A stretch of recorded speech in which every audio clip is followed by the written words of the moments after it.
आबे नूर कस्बे के पूर्वी किनारे पर नूरानी बस्ती थी, जहाँ फज्र की अजन की आवाज सुबह की हवा में रूहानी सुकून भर देती थी। यही बस्ती की दूसरी गली में हाजी सुलेमान अपनी बीवी फातिमा, बेटे जैद और बेटी अरीबा के साथ रहते थे। उनकी जिंदगी में दौलत कम थी पर तवक्कुल बहुत था। इस बस्ती के लोग बड़े शरीफ मिजाज थे। बोलचाल में सलाम, दुआ, अदब और एहतराम ज्यादा था और सुलेमान खानदान की इस इलाके में इज्जत थी। फिर वक्त ने करवट ली और कुछ समय बाद जैद की निकाह एक खूबसूरत मगर गुरूर और तुंद मिजाज लड़की सायरा से हुई।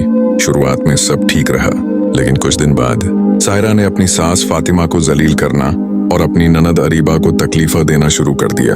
वह घर को अपनी मलकियत समझने लगी और माँ बाप के हक को काटने लगी। जैद अपनी खामोशी और मसलिहत के नाम पर यह जुल्म सहता रहा और यह खामोशी घर की रूह तक को जला रही थी।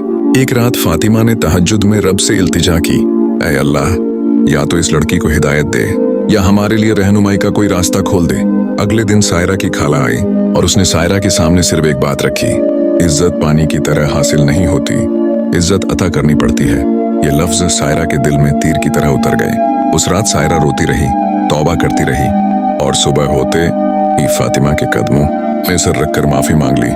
उसी वक्त अल्लाह ने अरीबा की तकदीर पलट दी। उसे मदीना यूनिवर्सिटी में इस्लामिक साइकोलॉजी की स्कॉलरशिप मिल गई। सफर के वक्त फ्लाइट में अरीबा को अपने बैग में सायरा का एक छोटा सा कागज मिला जिस पर लिखा था, जिसे हम तकलीफ देने लगे शायद वही अल्लाह का मकबूल बंदा होता है, मुझे माफ कर देना।